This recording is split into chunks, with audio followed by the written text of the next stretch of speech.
Okay, so we do ask where possible that you stay on mute so that everyone can hear clearly.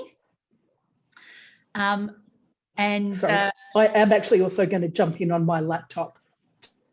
Okay, I'll keep an eye while you're doing the introductions, okay? Okay. Right. I'm on mute.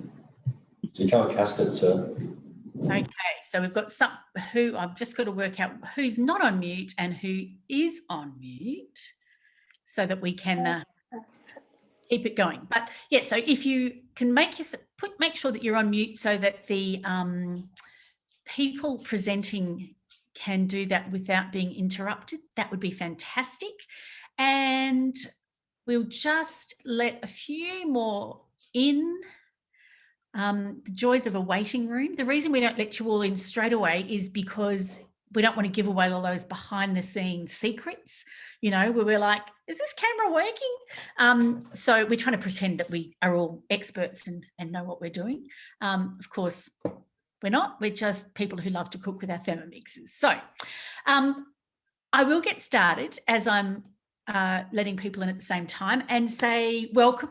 So our class today is all about cooking from the book, and the book in question is the Thermomix Anniversary Cookbook that has just been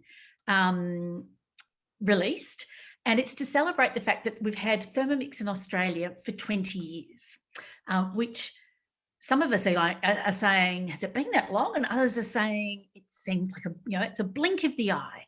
So it's a beautiful book. If you haven't got your hands on it yet, I highly recommend it. It's available in our mix shop, and it has beautiful stories throughout, including the stories behind each of the recipes.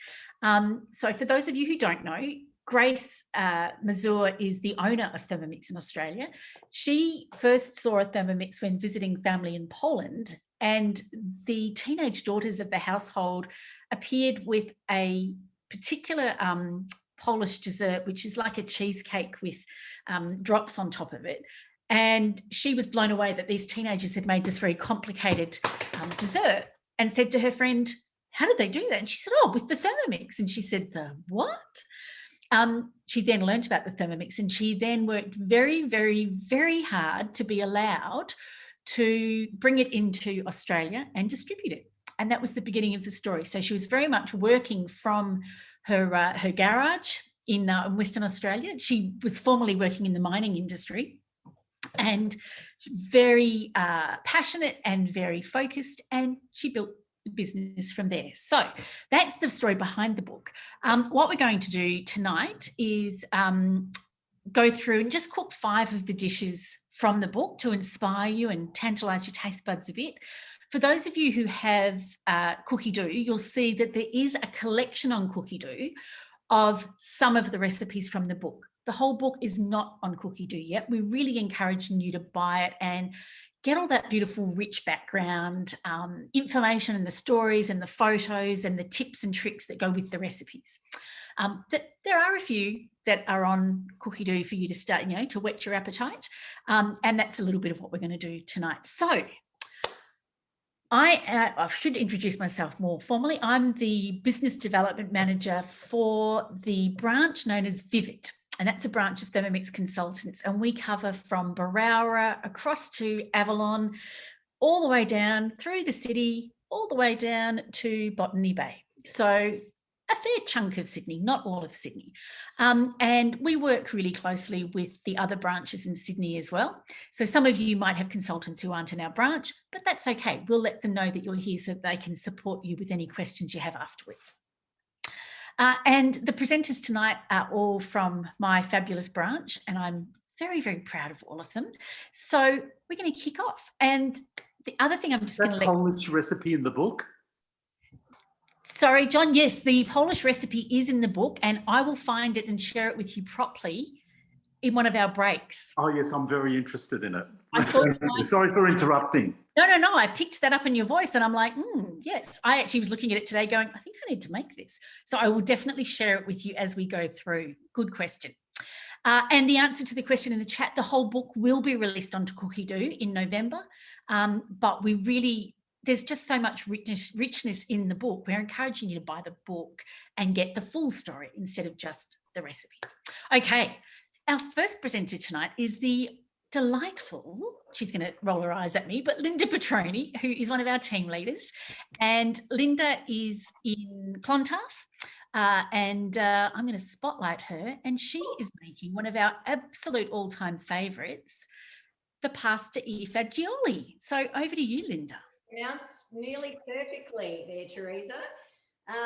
Yes, I'm going to make pasta fagioli. And for those of you that don't know, my heritage is a German mother and an Italian father. And not only is he Italian, he's Calabrese. So the way I say pasta e fagioli is very, very important. So what I've done is there's various stages to this recipe. And of course, we don't want to keep you on for the entire time while it's sauteing and cooking and stuff. So there's certain aspects of this recipe that I have done in advance, but I'm going to take you through as much as I can, get it on, get it cooking, and then we're going to come back and showcase it at the end. So let's get started. At this point, what I'm doing is in my Thermomix, I'm throwing in some onion, tomato, and celery. And you may ask in the chat, is this one of the recipes that is going to be available online? This particular one in this book, I can't find online yet, but there's plenty of recipes called pasta fagioli in the Thermomix that on Cookadoo that you can actually have access to. So have a look what's there, especially the Italian collection. Okay, so that's just a quick chop of those ingredients. And then what I would be doing is I would be scraping down and cooking them off. So at the moment, that's what it looks like, a bit of mush of vegetables. But the magic of television, as we call it, I have got some that I have made earlier. So I've just put that aside, cooked it off, and we've got it in this bowl ready for our next step in a little while. The next thing that we're going to be doing for this recipe is some chili and some garlic. Now, normally when I throw chili into my recipe, especially if it's a curry or something like that, I tend to leave the seeds in because I like a bit of the heat coming through. For this particular recipe, don't do it. Try and seed them if you can. That's just a preference thing, but I think at the end you'll notice why when you're actually enjoying it. So what we do here is, again, it's just a quick chop. I'm sure if you've got a Thermomix at home, you probably know the drill here. Give it a quick chop and then we are ready to go. Now, what I'm going to be adding in here is something that some of you may, the garlic, and it's the chili that gets me every time. So just make sure that you don't pop your face over the top and take a big deep breath. Okay, so some of you may know this next ingredient, especially if you're European and you may have sort of come across it, readily available in most good butchers. I don't know about local supermarkets and things like that. I don't think I've seen it there. And it's called speck. Now, that's the correct way, as my mother says, speck. It's got to have that sh in it as well. I get it from my local organic butcher, and it comes in, let me just show you, pieces about so big. So I don't know if you can see that. Sometimes it's a bit thicker. And what I've done is I've just chopped that up, cubed it, and that's going to go in with this. So we pop that on, pop our lid on, and that is going to cook for 5 minutes. For 5 minutes, 120 degrees. And I think what we're doing is putting it on a slow speed. Right. Just trying to remember the recipe because I'm actually looking at it manually. Now, the next step of this recipe, when you go through it, and you'll find this when you're actually looking at the recipe in the book, or if you're copying one of the recipes that are online, a lot of the pasta fagioli recipes refer to beans that you actually soak overnight. Now, who's got time for that? Not me. So I would never remember to do that the following, prepare something the night before for the next day. No, not going to happen. So what I tend to use is beans that are in from a tin, rinse them really well, and then you can actually add them into the dish. Now, if you go and get yourself really good beans, like these ones are from Honest to Goodness. I've got a mix of cannellini beans and a 4-bean mix, and that's because that's what's in my pantry at the moment. Given COVID, we make adjustments to all our recipes, totally fine. The actual authentic or the bean of choice for this particular dish is the Bolotti bean. But again, if you don't have it, you can substitute. I would actually, in the next step though, where they talk about adding the beans into the mixture here, when we're actually adding this back in, because these are not beans that you've actually soaked overnight and they're a little bit softer because they're canned beans, I would actually add them in when you've got the water in there, and that's what I'm going to do today. So there's a tip for you. I know this is why you come to cooking classes, so you get those little tips in between. So making sure that if you're using canned beans like I am today, add them in when you've got the liquid in there, when you've got the stock in, which is in the next couple of steps. The other thing that you may want to do in this particular recipe, it calls for passata, which is basically tomatoes that are, you know, cooked off. Yes, you can go the easy way out, go to the shop and go and buy yourself one of those jars. They vary in price from a couple of bucks all the way. I've seen them up to $10. My dad would be absolutely mortified if he saw that on my kitchen bench, because we make, as Italians, we make our own sauce. And especially the passata is something that's quite easy to make now if you own a Thermomix. So throwing the tomatoes in there and cooking them off, giving them a blitz, jarring it up, and you've got your own passata at any time that you need it. So don't hesitate to actually jump on the Cookadoo recipe platform and look for a passata recipe, because it's easy to make, okay? So you don't have to go and buy those store-bought ones. And as I said, some of them are ridiculously expensive. The other thing that this recipe calls for, which is really quite interesting, and some people go with this and some people don't. One of the things is the rind of the Parmesan. Now, it's going to add flavour, and it's a little bit of an authentic type of step when it comes to pasta fagioli. And if you're getting yourself a really good Parmesan, not just a supermarket brand one, we're talking like a really nice, Gran Padano or Reggiano or something like that, really beautiful one. Making sure that if you're going to use the rind and drop it into this particular recipe, be mindful that some of the rinds have got a layer of wax on it. Now, you don't want to add that layer of wax into your dish. So take a vegetable peeler or something, or a sharp knife, and just take that waxy layer off that rind. But this is the leftover rind that I've got from my chopped Parmesan. And because I didn't want to show you how to mill Parmesan, because most of you know how to do that, throwing it in the Thermomix, whacking up the speed, and, you've got Parmesan, done in a couple of seconds. I've already pre-done my Parmesan here, and that's going to be used in the recipe. And if you're like me, whenever you open Parmesan, some of it you have to eat. It's just a thing. And you can't actually put the rest of the bits that are falling off in the fridge. You need to eat those. So Parmesan, the rind, I've got all that ready to go. This is just finishing off. There's a couple of seconds to go there, and then we're going to go straight into the next step. So I'm just going to stop that. So that speck is now cooked off for about 5 minutes. And the next thing to do is we're going to add the water or the stock. So what we're going to do is I'm actually, as I said to you, I'm sort of like going through a few different sort of stages. This is in there. I'm going to add that pre-cooked stuff that I did before, which is the celery. What was it? The celery, tomato, and was there onion? Onion. That was it. Gosh, just can't even remember. Okay, so scraping that down and adding that in at that point is key. Now, the recipe calls for water and stock paste. And if you've owned a Thermomix, vegetable stock paste, one of the first things that you make. You can make a chicken powdered stock as well. I actually did a chicken the other night, and I've got liquid stock left over from steaming a whole chicken. So when you steam a whole chicken in your Varoma, you get a beautiful batch of chicken stock left over. So that's what I've got here, and that's what I'm pouring in today. So last time I spilt it everywhere, and Teresa's probably watching me thinking, she's going to spill it everywhere again. But if I pour onto my spatula, which is... You've learned from your mistakes. I love it. Yes, I'm fixing my mistakes. Pour onto the spatula, and therefore that won't happen. Okay, so the water or stock or the paste goes in there. The passata goes in here now as well. And the Parmesan rind goes in there for flavour.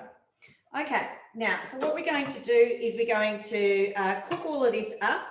15 minutes it's going to cook for. I've got some pasta that while I'm off screen, I'm going to add, and then we're going to come back and I'm going to show you how to finish it off.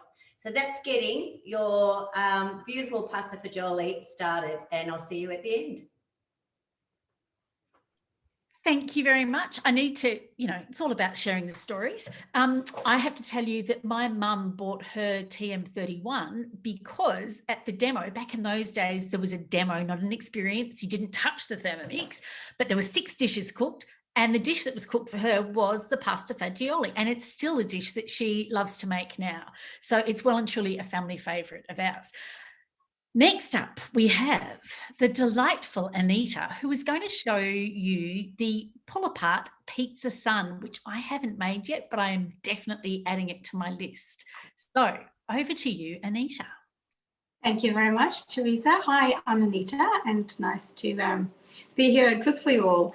The pizza pull-apart sun is a bit of a twist to the regular pizzas that certainly my family has been cooking for the last 5 years every Friday. So it's actually nice to cook something different, or cook the pizza in a different way. I suppose that's what my customer and myself love about the Thermomix, is that we can do things in a different, more creative and a bit more of a fun way. So this certainly added a different element to the pizza night last night. And what I'm going to show you, I'm not going to go through all the different elements of how to make this pizza. The majority of you know how to make a pizza dough. For those of you who don't, it basically takes all the labor out of kneading, and it's just a 2-minute quick job. What I'm going to show you is how you assemble it, so how you put the filling together, also how you put the lid on and how you cover it, how we seal it, and then also how we create the race. So that's what I'm going to show you today. So there are, of course, some different options in terms of filling. Some vegetarian options, of course, you can use instead of meat, and you can use any type of cured meats or even cook up some mince. You can add mushrooms, which is what I did, or artichoke. So I'm actually, because half the family is vegetarian and half is not, I'm going to do half-half, just also to give you another option. So first of all, I have 2 round circles of dough. The dough has been rested for about an hour, so it gets nice and fluffy. And I've made the 2 circles already. Now I'm going to add, so in here I pressed a bit of the filling into a circular dome, and that's going to create the dome in the middle. So I'm going to pop that in the middle to start off with. So that's a nice little circular dome here. And then, of course, as I said, I have both a vegetarian and a meat option. So I'm going to go with the vegetarian option or the filling to start off with, and pop that on one side, and then the meat option on the other. So different options of fillings. What is in this recipe is sun-dried tomatoes. There's a tomato paste, 2 types of cheese. There's mozzarella and parmesan, but of course you can mix that up with whatever cheese you have got. It could be tasty cheese or cheddar cheese, whatever takes your fancy, or whatever you have in the fridge. This mixture also does have egg in it to make it easier to spread around, and very tasty, to be honest. I've never put egg in a pizza before, but it works really well. Any egg allergies, of course, you could leave it out. Okay, so as I said, every Friday night we have pizzas. So it's been really nice to have a different option in terms of what it looks like. This dough is really versatile, as I'm sure those of you who have made the pizza dough know that with this pizza dough you can have a rectangular pizza, or you can make it into pizza pockets, which is great to freeze and use for lunchbox items. I also often make it into calzone, so just have that pizza folded over. It's similar to what we're doing now. Well, this is more creative and a bit more fun. We had it last night. It's really tasty and a bit more of a fun way to eat. Okay, so I'll just show you what I've done here. And the important part is that you don't go too close to the dome because you want to create that sun shape and also to be able to create the race on the side. So here we go. Give it a little tap. Right, so I've got my other disc. So I'm just going to have a quick little sip of water. Now, the purchase this month comes with a baking mat. There's the silicone baking mat, which is the great thing to use when you are doing doughs, and also a bread tin. Now, the mat that comes with has the beautiful circles already listed or printed onto the mat itself. Now, I don't have that mat, so I've just created a circle on a baking paper and popped it underneath my mat. So I got that perfect circle of 30 centimetres. Now, this dough. So, Anita, I think you just perfectly answered someone's question. Oh, good. They were just asking about how you get a perfect circle. Okay, excellent. Well, I'm glad I did that then. So all I did was basically just measure out 30 centimetres in diameter, and then I just drew by hand as close to a circle as I could. A rustic pizza is a nice way, isn't it? Okay. So instead of using and lifting it from a rolling pin, I find it really quite easy to have it already on a piece of baking paper and then match it to the other circle, like so. And then I just peel that baking paper off. And now you use that same dome that you press the dough into, okay? And that goes into the middle. I'm just going to make sure that I have cover all the way around. That, you just press that on top of the filling that you have. Oh, there we go. That does work. That you have already put the filling in the middle. And now we start to cut it to make it into a sun. So first of all, I would cut it in four equal quarters. Oh, no, I don't. What we're going to do first is to actually press it down so the rays are secured when we start to do the pull apart. So just with a fork, if your dough is too sticky, just pop it in some flour and then just squeeze it around all the way around to get that dough to stick together nicely. I love that tip, Anita. I have never, ever thought of actually just dipping the fork into flour. It's so simple, but so effective. Thank you. Good. And if you don't want that mess with the flour, I also find that if you use oil instead, you don't get flour everywhere. And I often do that. I always do that on my hands when I'm using the dough. And if it's really sticky, use oil instead, and it just slides off your hands and you don't get that flour everywhere. Okay, so there we go. It's starting to look like a sun now, isn't it? So I have cut it all into quarters. So use a sharp knife, but obviously don't cut that onto your baking mat. So I'm just using this on a beautiful wooden board, which again you can get from the mix shop. Now a trick here is that when you cut it, and I'm going to start now again to halve each of those quarters, and then halve those again. So we're going to end up with 16 rays. Now you're going to ask me, how are you going to know which one's vegetarian and which one's the meat? I'll tell you that in a minute. The trick is that don't go too close to the dome, because then you break up that filling part too. So just have about 1 centimetre away from the dome where you don't cut.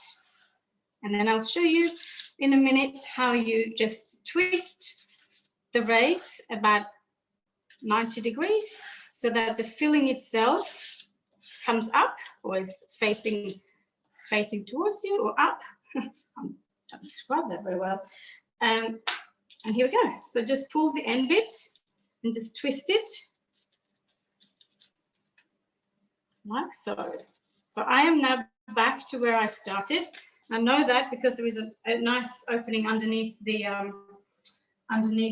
my board. So I'm just going to show you. Whenever you chop, this is a board for Thermomix. You can pop this underneath and put things in that you have been chopping. So I know this part is towards me, therefore this part is vegetarian. Okay, I'll just keep twisting. Now you can actually go to the next person now, because you don't need to let me show you how to twist every 16 ways. So if you guys are happy with what you've seen, you can move on to our next presenter. You've done an incredible job, Anita. Thank you. I'm looking forward to seeing the finished product at the end. Right now, we are going to Anthea, and I apologise for the noise in the background. I'm actually not in Sydney, and I'm in the Southern Highlands, where it's been snowing, and my daughter's just putting wood on the fire because it's really, really cold. So I'm handing over to Anthea, who is going to be making I'm going to get this in the wrong order, peanut butter and chocolate custard, which I have to say, I suspect is what we're going to be having tonight, because just the thought of it is amazing. Over to you, Anthea. Thank you, Teresa. So just before I start making the custard, I just want to let you know, I received my book only a few days ago. And one of the things I love about this book is all the stories about how Thermomix was brought to Australia. And the custard, anyone who's seen the Thermomix or been to a demo will have seen somebody make custard or heard about somebody making custard. It's one of the first things that Grace made in her Thermomix. And the reason being is because they wanted, when they brought Thermomix over here, they wanted to be looking at removing additives from food. And so rather than having custard powder, they knew how easy it was to make a custard by hand, but it meant stirring if you were doing it without the Thermomix. So that's why the custard is pivotal to using the Thermomix. We've made so many different variations of custards, lemon custard, chocolate custard, and this is the first time I've made this particular one with peanut butter, but really simple and really basic. So the first step is I'm just going to come into my week and pull up the recipe because I've saved it in for today.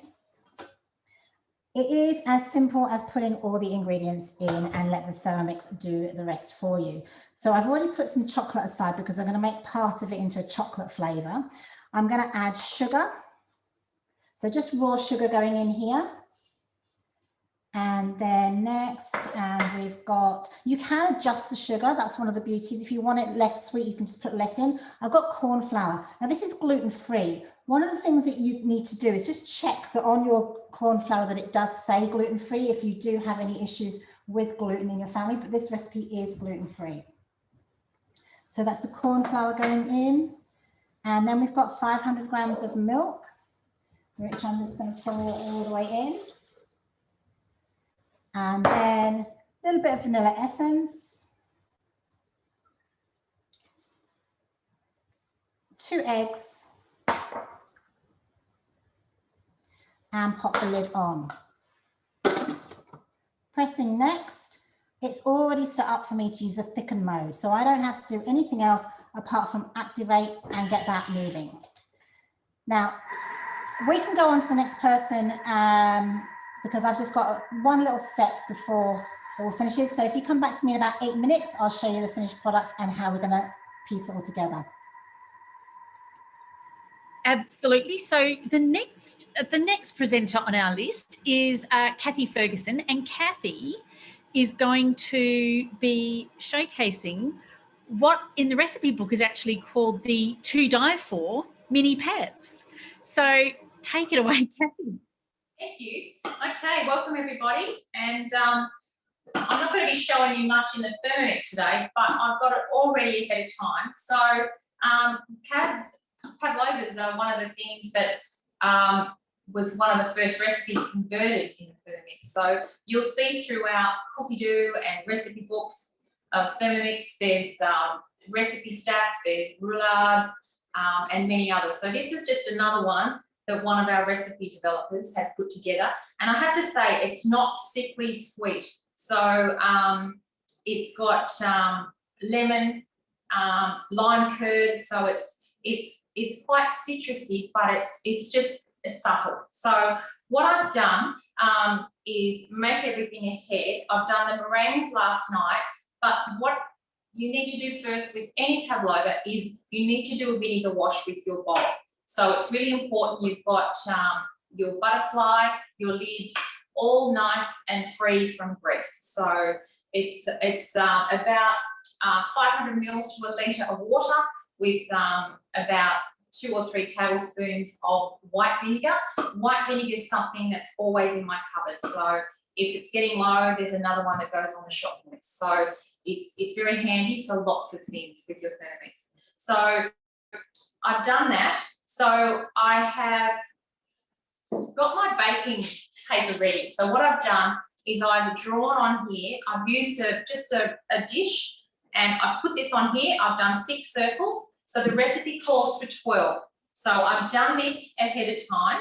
And what I've also done is made another batch of meringue. But I'll be honest, I'm not going to make up 24 mini pavlovas in lockdown because we're not going to get through 12. So I've made another batch of meringue. I've doubled it.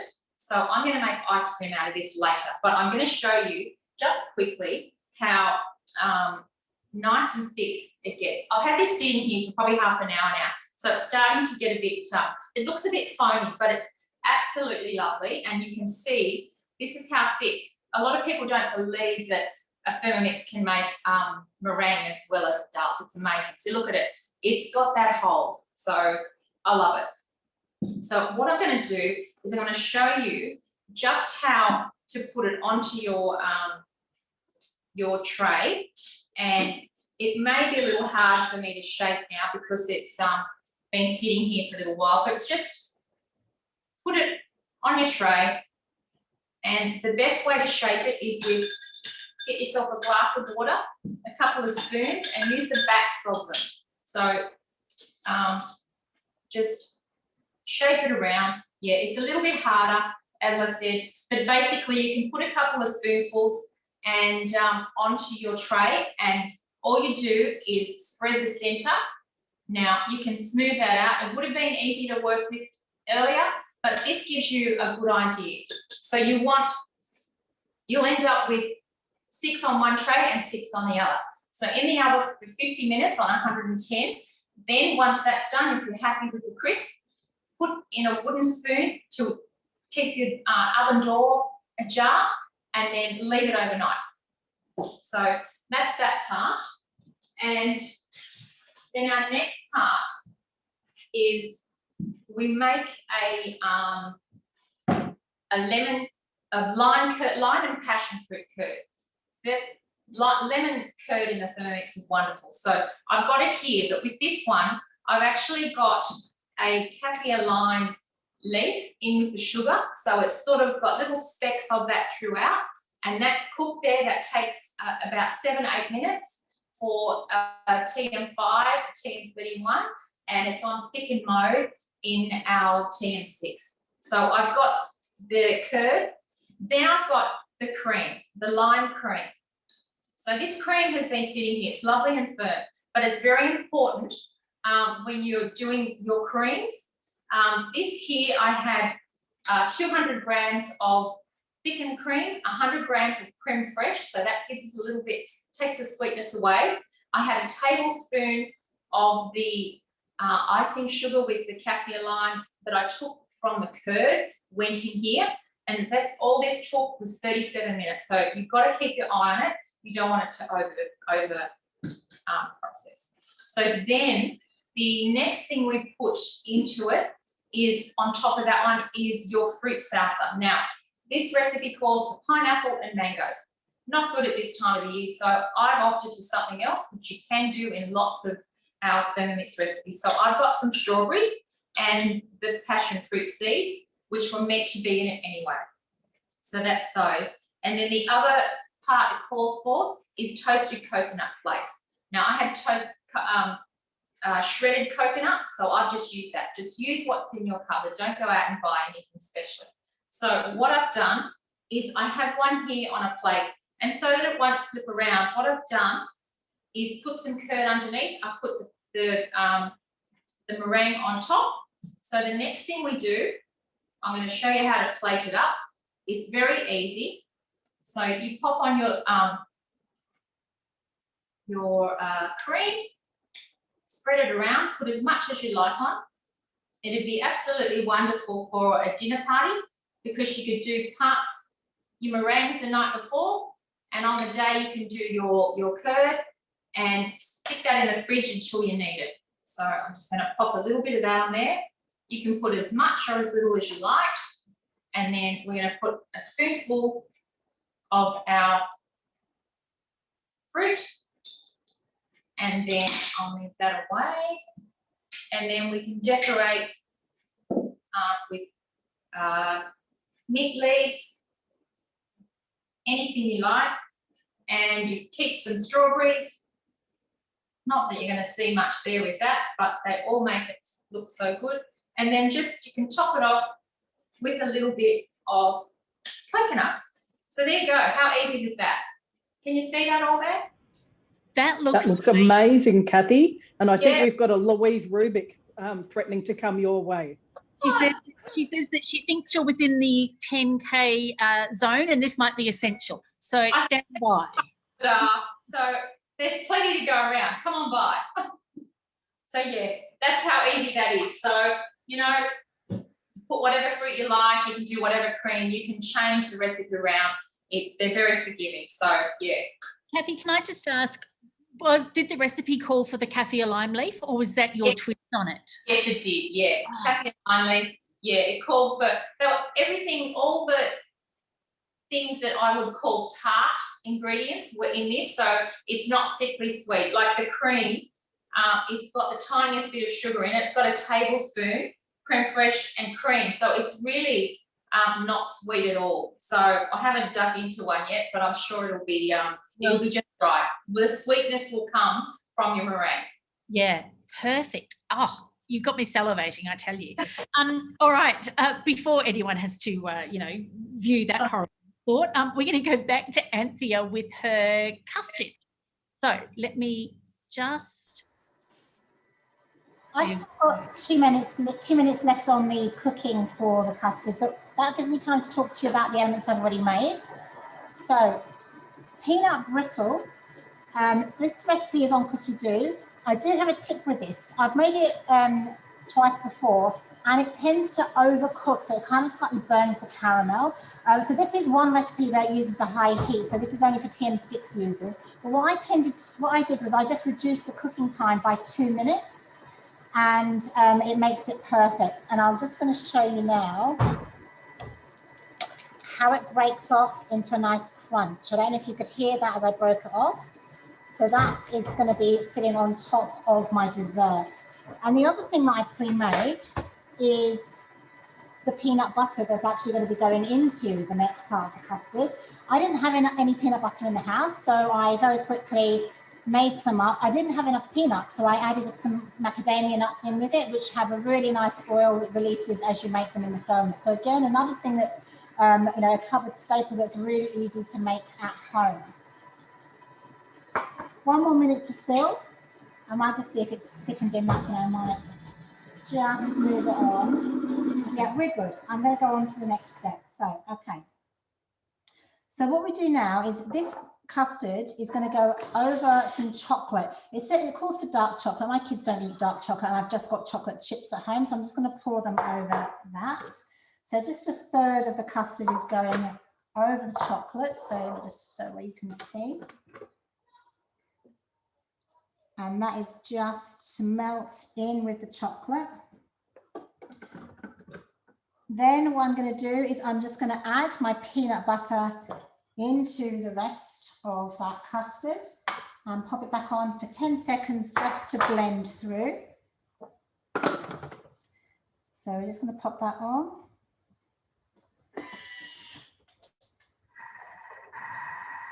In the meantime, you'll see I'm just making a nice chocolatey custard here.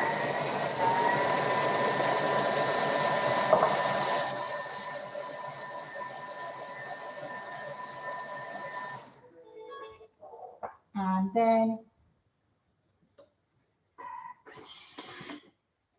then we have, coming over to this other camera, if you can, Teresa.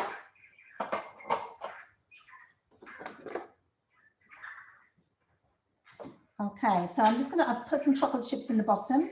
I'm just going to pour this peanut butter custard in, just over those chocolate chips.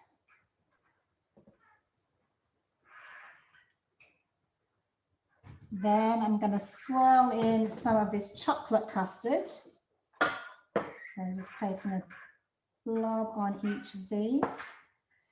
And then you can give it a nice little marble effect by actually just swirling it through.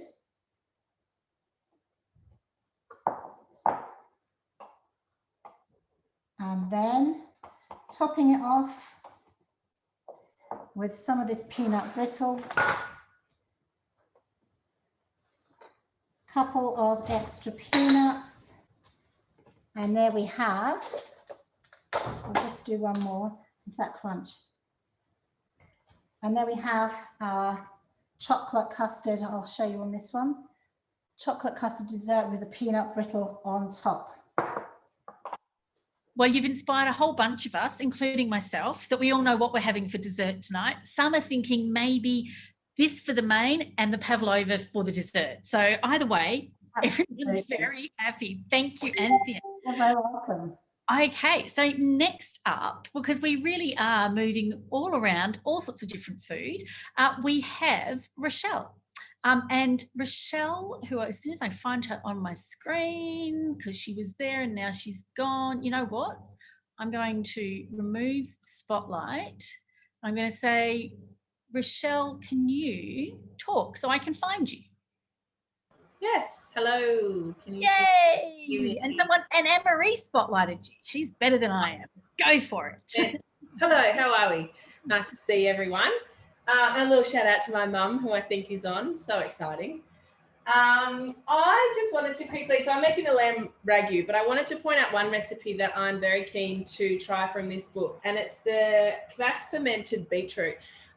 So this recipe makes a kvass, which is really good for you. It's fermented, it's made with beetroot, obviously, and has loads of vitamin B in it. So, and then you make a salad with the fermented beetroot. So especially at times like now, where it's good to nourish ourselves from within, that's a really gut-loving recipe that I'm very excited to try. But it does take a little while to ferment. So hence why I'm doing the lamb.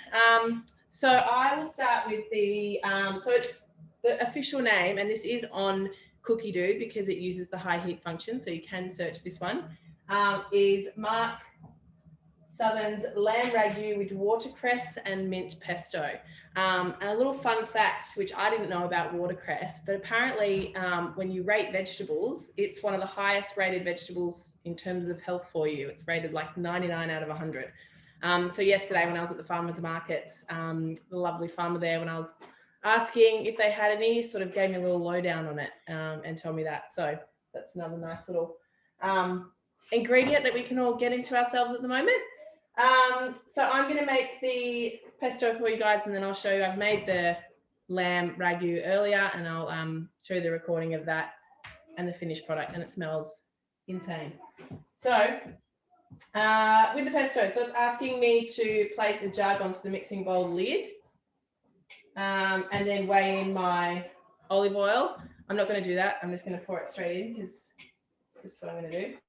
All right. So then we're going to add in the Parmesan cheese. And then I've got garlic. And then insert measuring cup. Lid on. And you can hear my son in the background watching his favourite show, roaring at the dinosaurs.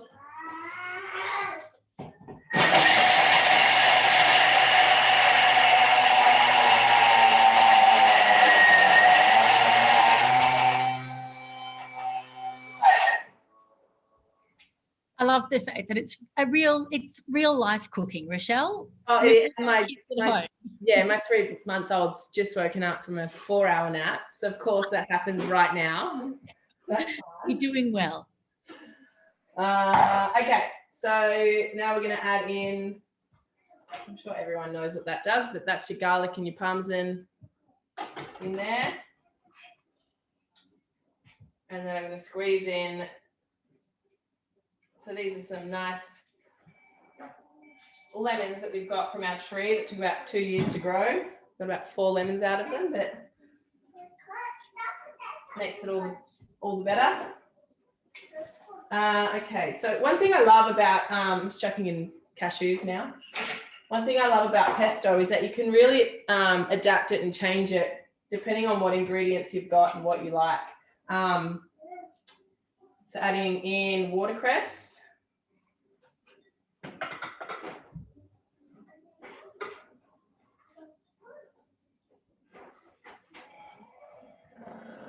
Next. Then we've got 30 grams of fresh mint. So this was about a bunch, just to give you context.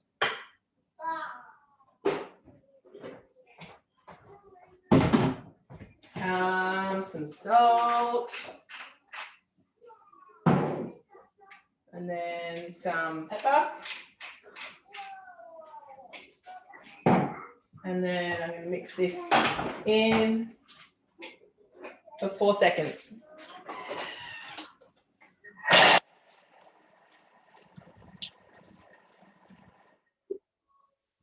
Okay.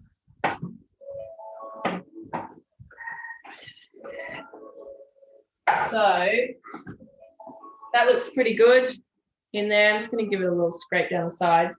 Yeah, as I was saying, personally, I like to sort of go through different recipes if you know, needing to make a dairy-free or a vegan pesto. You really can chuck in anything you want, and it's one of those things you can kind of freestyle as well. And it's pretty hard to mess it up as long as you've got some of those key ingredients. You're pretty good. So it's asking me to pop my measuring cup in, and then I'm going to turn this. Hopefully you can still hear me. So I'm going to turn this to speed 3, and then it's going to get me to pour the oil in, and that's going to emulsify. So you do this as well when you make mayonnaise in your Thermomix, which is really easy. A great way to cut out a lot of the crap that's in it from store-bought mayonnaise, and it really is a quick and simple process. There's a great one on Cookie Doo called cooked mayo, which I think lasts about a week or 2 weeks maybe in your fridge. Is it 2? Yeah, 2 weeks in your fridge.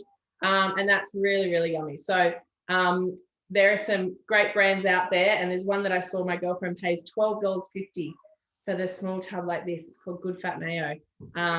It's obviously really great for you, but what a saving that you can make making it in your Thermi and cutting out all those ingredients as well. So, oops, hang on. All right. So with the measuring cup in,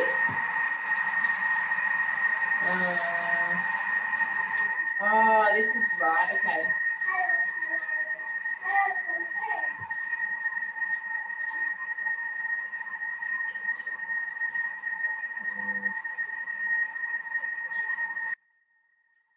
This is just going to go in, take a little bit of time. I'm realizing now why it told me to weigh it into a jug, but that's okay. I can easily access my scales and do this at the same time.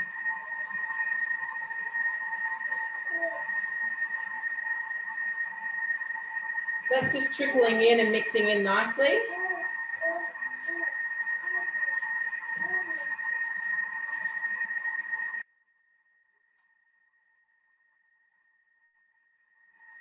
I might actually take this off and go with quicker. So I need 120 grams.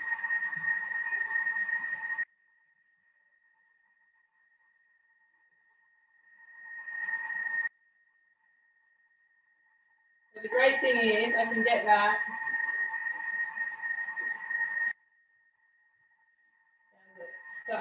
into the top, and then that's just going to trickle down with that measuring cup through those little holes. And go in there nicely. So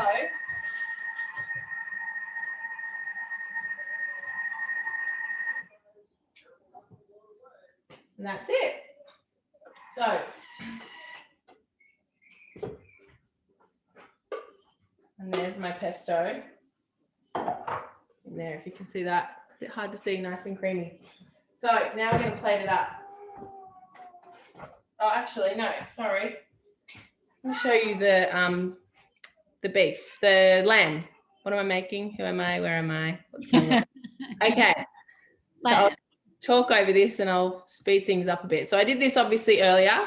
Can you guys, no, hang on, I need to screen share, don't I? How do I screen share again? Meeting info. Are you on an iPad? No, I'm on my Mac. Then normally at the bottom of the screen, there's a green share screen button with an arrow. There we are. Share. Okay. Can you see that okay?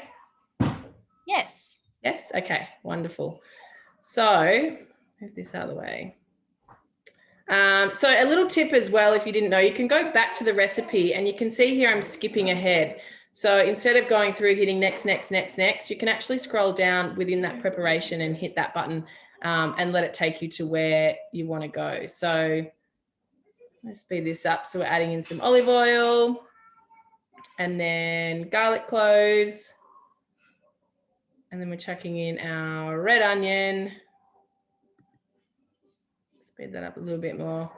I skip pancetta, chucking in the rosemary. And then this is where you chuck on your splash guard. So for TM6 owners, you'll have one of these. This is for the high heat function to avoid, why am I, oh, whoops, hang on, sorry. I just put it in for a wind. Okay, there we go. And then that did that for 6 minutes. So I'm gonna make that 6 minutes go really fast.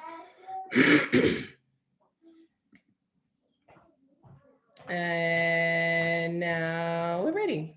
I love that you can still see the steam coming out. Okay, I wasn't even looking at that. There you go. So yeah, so that's made that smell of the garlic, onion, and rosemary and oil was insane in here. So then we chopped it up, which gave it a nice consistency. And then I don't really know what I'm doing here, to be honest. Just chopping it. There we go. Added in the red wine. And then again, we cooked that off without the measuring cup. 3 minutes. Fast 3 minutes. And then we added in, poured that into a bowl. So this is the cool part. After I added this into the bowl, you can see it gives you a little video on exactly how to insert your blade cover. So there's various recipes on the TM6 that give you little guided videos. I know there's a few with pasta. You can do some, show you how to roll things properly and roll the pasta and that kind of thing. So this little video, if you're kind of unsure how to click that blade cover in, gives you a nice little quick demo, which is awesome. Takes the guesswork out of it, which is what we love about our Thermi. And then adding in the tomatoes, getting every last bit of it out where I can. Adding in some salt, some pepper, adding the onion mixture. Then again, cooked that for 5 minutes. So there's a quick 5. And then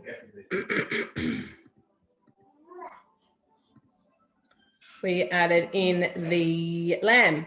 So at my butcher at the markets, he didn't have a boneless lamb shoulder, but I grabbed the diced lamb off him. So that worked just as well and kind of saved me from having to chop it up myself, which is always nice. More rosemary. And then give it a stir. And then I think we chuck it on the slow cooker now with the simmering basket on top. So that simmering basket on top just allows that steam to evaporate. Okay, now I've lost my stop share. There we go. So that was that. So that was 4 hours ago. And what I got from that was this beautiful, kind of see it, it's a massive jug. You can see it's filled up all the way to the top. So I cooked some pasta just before we started, and that's been in my thermoserver staying warm, which is great. Chuck some butter through the pasta as well. So chuck that on. I always find this pasta sticks together. I don't know what the trick is to not making that stick as well, if anyone's got any tips on that one. And then Rinsing and oil. right, okay. And Anthony has popped in the chat, oil in the water. Elizabeth's popped in oil. So I think John was ahead of everyone, but you're all on the right track. Because that's it, it kind of sticks in the while you're cooking. That's what I find a bit tricky. That's where that oil in the water. We'll keep that. And then we just chuck a dollop of that on top. And that's it. Beautiful dish, awesome for these colder days. And yeah, I'm loving the slow cooked meals at the moment on a weekend. Chuck it on the middle of the day and then get to 5 o'clock. If you've got a toddler, dinner time's in about 5 minutes, so it's perfect. That looks fantastic. Thank you, Rochelle, and thanks for cooking right in the middle of witching hour when the kids need you and still having grace. We love it. We love it. He's holding the fort down in there, so we're all good. Teamwork. That's what we want. That's exactly all right. what it is. So we're now, I'm going to check, we're going back to season finished products. So I think we're going to go, yes, that's exactly who we're going to, you. Yay. Okay. So the pasta fagioli's been cooked. Remember I said to you I was throwing in some pasta into the dish after a couple of minutes of that cooking off. Now, this particular recipe calls for ditalini pasta. Again, COVID, lockdown, look in my pantry, what have I got? I had elbows, they went in. So, you know, as I say, adapt, work with what you've got. So that's gone in and I've actually put it in a nice glass bowl so you can see, and this is a huge volume. I didn't want to put it in the thermoserver because then I thought, oh, you can't actually really see it. And the next step, this is a little bit of a twist on the traditional way because I'm going to actually throw in some kale now. I know, kale in the pasta fagioli. So my dad would die. Anyway, popping the kale through and just folding that through. The other thing that I'm going to throw in here is some of that Parmesan that I told you that I grated earlier. So I'm just folding that. Oh, this smells so good. And as I thought when I said to you before, certain beans, because they're coming from the tin, they are a bit soft, so they will break down. So just be mindful of that. Really try and enter or drop the beans in towards the end when you've got the liquid in there. And if you're doing this in a manual cooking mode, really make sure that you've got your blade in reverse so you're not going to eat mush, okay? So if you're doing it manual, that's what you want to focus on. Now, kale, I just wanted to talk a little bit about kale because when I saw the pesto being made and you can throw in kale in pesto and, you know, we can use kale in a lot of different things. But when I was doing this dish, the one thing that I wanted to be careful about is not putting the stalks in. So I've just used the leaves of the kale, but I'm not going to throw these out. This is fabulous for you to throw in your vegetable stock paste. So keep these, wash them, throw them in a snap lock bag, stick them in your freezer, and when you go to make your vegetable stock paste, throw them in. Waste not, want not. Let's go with that stuff. Okay, so the next thing we're going to do is I've got a beautiful dish here and I've got it stacked onto my thermoservers. Now, some of you on here today are using this opportunity to be hosts of a cooking experience. So you've jumped on with a couple of friends and you've got access to host rewards. So thermoservers are one of the sought after things from Host Rewards. And I'm just using them now to elevate so I can show you. Oh my goodness, this is divine. Okay, I'm going to bring it over, don't worry, so you can see the full thing. Now, we're going to pop that there. Now, what I tend to do here is I've got a sprinkle of chili flakes that are going on top. I've got, again, I'm going to sprinkle some Parmesan again on the top. And good Italian I am, I've got some really beautiful olive oil and I'm actually just popping that on the top. Now, if I went to the bread class the other day and made a nice crusty piece of bread, I would be eating that with this. This would be perfect for today. So let me bring it over to you. I know we're getting pressed for time and I think we've got one more showcase dish which is Anita's sunflower. But can you see the pasta fagioli? It looks fantastic. And it smells good. It smells so good. It smells so good. And I'm going to have a spoonful now. So when you go over to Anita, I'll give you the thumbs up, but I'm pretty sure I tasted it along the way and seasoned it well. So thanks, everybody. I think you should make this or a version of it that's available currently on Cookadoo. And we will definitely add the spelling and the link in. But right now we are going to go back to Anita, who is going, oh my goodness, showing us her pizza sun. Doesn't it look lovely? I'll add some little, it's all done. It takes about 20 minutes to cook. What I didn't show you at the end, I just used a pencil brush and did an egg wash on top. You could do with milk or just with water or none at all, but it gives a nice shine on top. And just put some little basil leaves on and ready to eat. Look at that. Yum. Oh, that Pull apart. It looks good, doesn't it? And it smells delicious and it does taste delicious too. Now remember, with this dough too, you could do this with hazelnut spread. That would be a nice dessert too. So in addition to all those other beautiful desserts that have been made. So I'm going to grab myself a little piece and enjoy and get the family to come and help me eat it. I think you may have inspired a few dinners tonight, Anita, between the pizza sun for dinner and then the custard and the pavlova for dessert. Everyone's going to be having a very lovely dinner. So thank you. All right. Now, I'm going to go back to, I need to spotlight me so that you can see that I'm talking. So I think, I'm just checking, I haven't missed anyone on my beautiful list. I think we've actually finished completely on time with presenting our dishes from our beautiful new cookbook. Now, when we started off at the beginning, John asked a very sensible question, which was, is the recipe for the dish that inspired Grace to bring Thermomix to Australia in the cookbook? And the answer is yes. Now, my Polish pronunciation is pretty rotten, but it's called the Cernic Rosa slice, or however you pronounce it properly in Polish. And it's effectively a cheesecake slice. And the Rosa part is, it means that it's droplets or dew. So you can see these little drops on top is where it gets its name from. And I was just having a look through because it does look very good. It includes quark for the cheesecake filling. And you might be thinking, oh, what is quark and where do I get it from? Quark is actually sort of more commonly known as farmer's cheese or farmer's curd. Really easy to make in your Thermomix. And again, something that until I had a Thermomix, I would never have considered making. So do have a think about looking up some of those recipes. Quark is fantastic. John also asked a very sensible question about just how many recipes in the book are TM6 focused. And I just wanted to let you know we've focused a lot on TM6 recipes tonight because we're trying to cook from Cookadoo. And understandably, the TM6 recipes are the ones that have been loaded onto Cookadoo because they need the programmed high heat or the slow cooking function.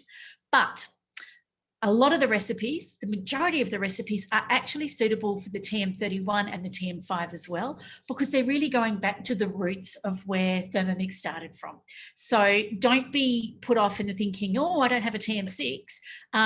But of course, if you do want a TM6 and you're thinking this is the time to upgrade or the time to purchase, please reach out to your consultant because Linda's holding up, let me see, I'll spotlight Linda as well. Linda's holding up our beautiful bread mat, which as Anita pointed out earlier, if she'd had that with the circle on it, she wouldn't have needed to draw the circle on baking paper.